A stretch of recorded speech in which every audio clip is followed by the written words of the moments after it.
All right, so we got all our O-rings done here. They look really nice. Not quite as much of a press fit as I was anticipating. Kind of just took my finger and go, and they go in. But I think they'll be just fine. I'm very, very pleased with it. I have the timing set on. This is a new chain, new sprockets. Very impressive. I've never put a new timing set on one of these motors. Now that leads us to rings. Well, and I guess bearings. Yeah, because we put the crank in it. It's coming along quickly. Oh, I put new freeze plugs in. Put the crank in it. Everything turns smooth. I'm using the Permatex Ultra Slick stuff. I like it.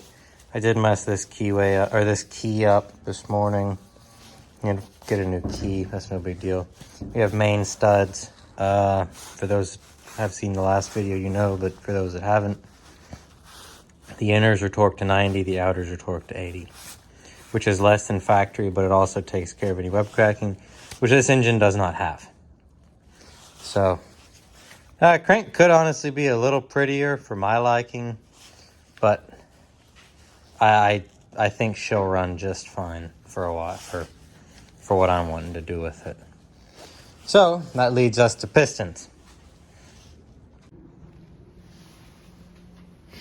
So we have I have taken all the rings off of them. I was gonna clean these. I cleaned this one some. Just put some simple green on it. But honestly, the more I think about it, this is a 80s diesel that isn't anything special. And those pistons are gonna look just like that in 2 hours of run time if I clean them or if I don't. So I'm just gonna basically just wipe down all the oil on these. Check ring gap in the bore, but I'm betting we don't need to grind any on the rings because she's not new. So do that, put them on here, and then we can put our new Mahle bearings on. Yep, well, we'll get to work here and let y'all know what we think. Okay, so to check the ring gap, what you do, take your ring, stick it in the hole, and just twist it. And then take something to square the ring up, which I'm just using a piston. And you don't want it to be in the top part, but you don't want it to be in the bottom part. So I just push it down a little bit. That way, everything's all nice and square. And you take your feeler gauge, which I have a 22 in there right now. But we're gonna see if it will. Okay, yeah. So these are, I tested cylinder 1, and then now that's cylinder 3, and it's 22. According to the Mahle booklet, they want 4 thou per 1 inch of bore diameter. This bore is 3.98. So as a result, you'd want 16 thou. I'm not complaining about 20 because I'm putting a nice turbo on it. It's gonna have more cylinder heat. So that extra 4 thou is honestly probably good for it. Which I guess we could test. That's a top ring. Let's put a bottom ring in there. Which the back cylinders are gonna be hotter than the front cylinders. But also the back cylinders from the factory were bored a 0.5 more. These should have 0.04 piston to wall, 1 through 6, and then 7 and 8 should have a 0.045. So that's going to give you more ring gap. Which, that ring gap looks, the second ring is tighter than the first ring, which is how it's supposed to be. Here's a 19. Yeah, it's a 19. So 20, 22 and 19, I'm not gonna complain. Oops, sorry. I'm not gonna complain about that. That's a-okay with me. Now,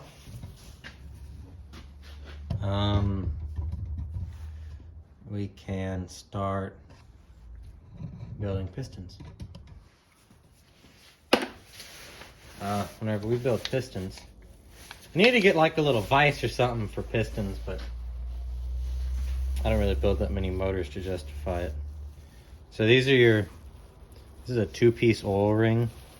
So you have this first one that's on a little wire, and you scrunch that together. And there's some white paint there, and then white paint here.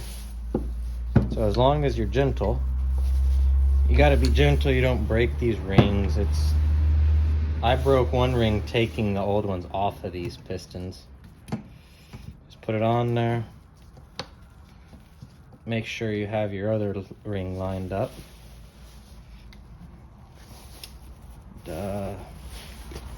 What's wrong here? Oh, there we go. Which, I think you want you line the white paint up with each other. That's close enough. I'm not gonna complain about that. And then, according to this little mall pamphlet, I know these are the second rings and there's a dot. The dot goes up.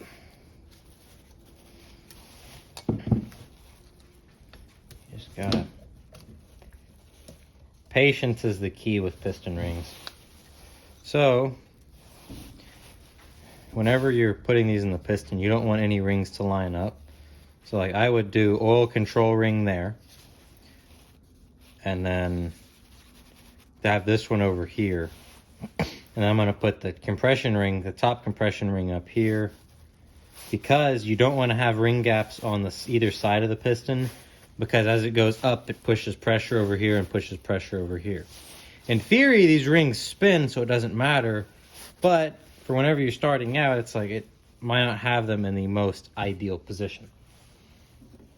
And this is a top ring, and you can even see right here, it says top, which that means top, up, down, not which ring it goes to. Which I might have to go get a piston ring expander, because these are a little bit meatier than all the other ones I've ever put on in my life.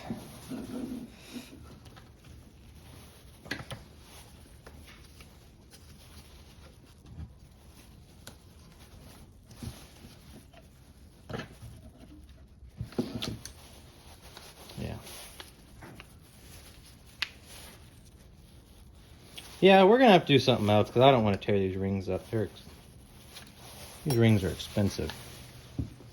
But that's the basic gist. Put that on there. You have your bearings. Make sure that's clean. Already wiped that out. Slip your bearing on there. And pop this bearing out.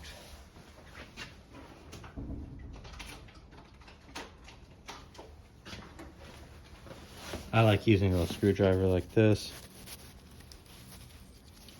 Pop your bearing out. Usually some oil behind it, wipe your oil off. Put your other one on there. And you're good to go. None of these pistons were marked, but I did stamp them. This is for cylinder 1. This is for cylinder 1. And they're on the same side, so there's no confusion as to, oh, well, did it go this way? Or, come on. Or did it go this way? Which, you can tell it's off, but whenever you're putting this in the motor, you want to be for sure that it goes like this. Anyways, guess I need to go probably ought to go get a piston ring compressor, so that way I don't cut my fingers, because these are very sharp. But, yep. Alrighty, well, keep working on this and let you know how it goes. Alrighty guys, so tech tip of the day. If you don't have piston ring expander, like this cheap piece of junk, you need to go get one like yesterday. I built a couple engines now and never had one, and I bought that. That's a game changer. So I did actually lie to y'all. I got all the rings put on. I said I wasn't gonna clean, but I ended up actually, I wire wheeled all the pistons on the top, like by the up here, and then I took and scraped out, cleaned out the grooves with a little screwdriver, some brake clean, some compressed air, because it wasn't up to snuff. But we got them pistons cleaned. They look really good. Got all our caps off. Ready to start putting pistons in, honestly. Need to put bearings on, but I'm gonna wait till I do that. Till we like put the piston in the compressor and put it in our block. But I guess we're ready to put pistons in. See what happens. I guess this is Blazer 3.0, because that's 2.0, and then 1.0 is at the house in the storage area. There are some noticeable upgrades done to this engine. I'm sure as y'all saw, O-rings, main studs. The most visible difference is 6.5 turbo kit, HX40 Chinese whirly boy, upper intake plenum, high flow quad star, real nice. Same 110 amp alternator. Like, main thing is it's O-ringed, and these heads are actually supposed to be gone through, and they're 6.5 heads, because those are 6.2 heads, and the injector angle is noticeably different. Because I torqued that injector with a torque wrench with this manifold on. I am waiting. I did take the pump that killed the last motor to the injection shop, and it's getting rebuilt. It was supposed to be done today, but I can't tell, it's a little icy today. Very, very icy. Yeah, a lot of ice. So I need to put this freeze plug for the cam back in, which is right there, because I've been looking for it. Clutch, and I'm gonna toss it in there. Just say I'll put the injector pump in whenever it's ready. I deleted the air conditioner because of 6.5 turbo kit. You can do like some kind of S10 deal, but I just said this AC system's pretty clapped. Gonna need like vintage air or something. As you'll notice, I have my power probe out. That was because since it's so cold, I may or may not have been siphoning some diesel out to from my little heater here.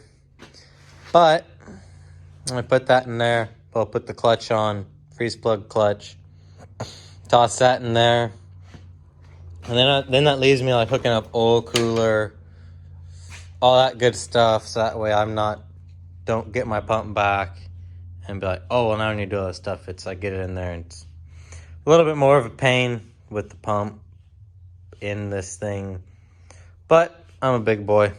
It doesn't really matter that much to me. And then we're gonna pin the gate shut on this HX40. Yeah, it's just reasons. And I guess once I get that in there, we can toss this on the stand and figure out if there was actually even anything wrong with it or why it had the misfire. So, yes, sir. Guess we're gonna get to work. So, yeah. Alrighty, guys. So, fast forward. Got the engine, got it bolted down. I'm just bleeding right now. I got my new injector pump. Very excited about that. Right now I'm trying to get it to crank before I even put the radiator in. It's acting a little stiff right now, which, to be fair, is brand new inside. Then the batteries are probably dead because they've just been sitting. But trying to get it to build oil pressure, it won't. Noticeable things about a 6.5 turbo kit in a square body Blazer are that it does not fit with your factory drive shaft. So to have 4-wheel drive on this, I'm gonna have to lift it or get a different crossover pipe. So we're just gonna have to see. I'm not really in that big of a hurry to get 4-wheel drive working. I'd rather have boost. But let's just, I guess, here I'll show you how it's currently turning over. I went ahead and I put oil pressure and water temp right there. Those are temporarily permanent. That's our fuel pressure currently. Temporarily permanent, but just because I want to be able to monitor those two things, because I don't trust these. So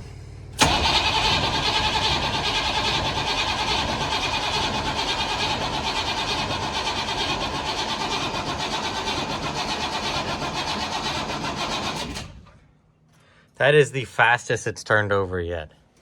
Which I do know it is, oil pump is working, because whenever you check the oil, it's been dropping steadily. So it's probably just about to build pressure. But that's the fastest it's turned over yet. We're just gonna keep on seeing if it'll work here. Okay, so I just tried to crank it one more time. And the moment it built a little bit of oil pressure, the engine tone changed, which you should expect, which I would expect. And then I was sitting here and I thought I saw something smoking, and I went outside and it was it was trying to start. So she's very close to running, because I gave it a little bit of glow plugs. But I want to hook the throttle cable up first, so that way I can tell. That way I can give it a little bit of throttle, so that way it won't die. Okay, let's try that, which this proves to be effective. This will be probably the easiest bleeding I've ever had.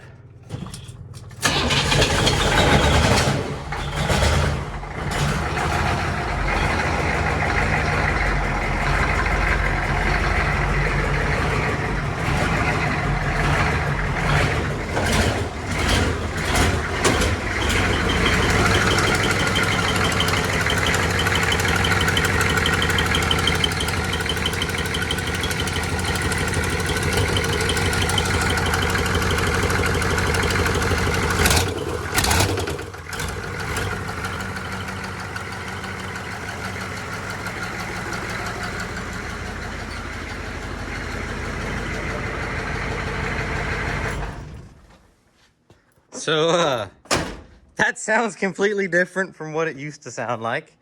That is probably the easiest start or bleeding of this that I have yet to have. And it seems to be making oil pressure. And I don't see any leaks down there. And I guess we need to go put the intake on and radiator.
So, just got back from a couple of street reps with this new engine, and it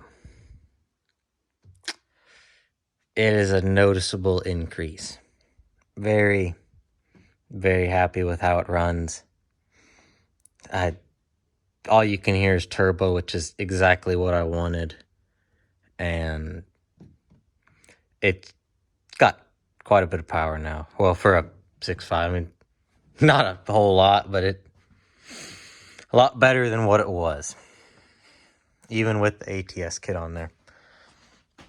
I drove it, and I actually put a thermostat in it, and it didn't really even want to get very warm, so I'm not really gonna be too worried about that. But it is also a diesel. But if you look at the gauge, it's like 160-ish. But it starts so good. Like, this is no glow plug.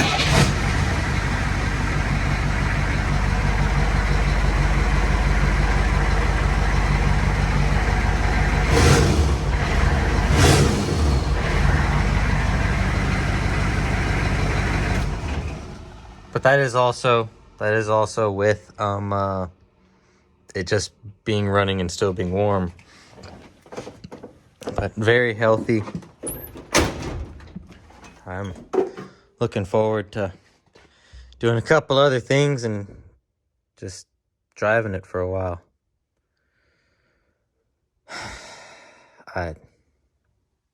I'm beyond words right now with this new engine.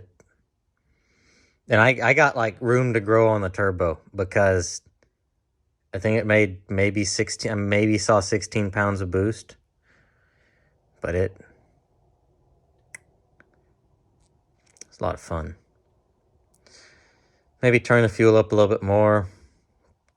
Figure out how to operate the wastegate or something. Yeah, it's very happy with it. So,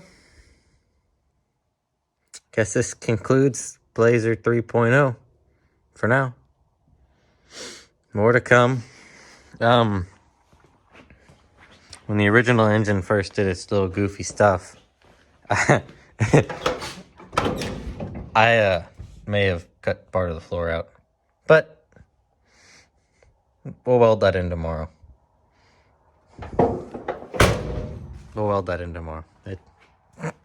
Pretty good time. It doesn't smoke like it. Honestly, there was less smoke in the cab now than there was with the ATS kit. So who knows? But yeah, I'll stay tuned for more. Well, I'm sorry, we need to get back to tractor stuff, but gotta fix my car. So, alrighty, well, y'all have too much fun. I definitely am. Catch y'all next time.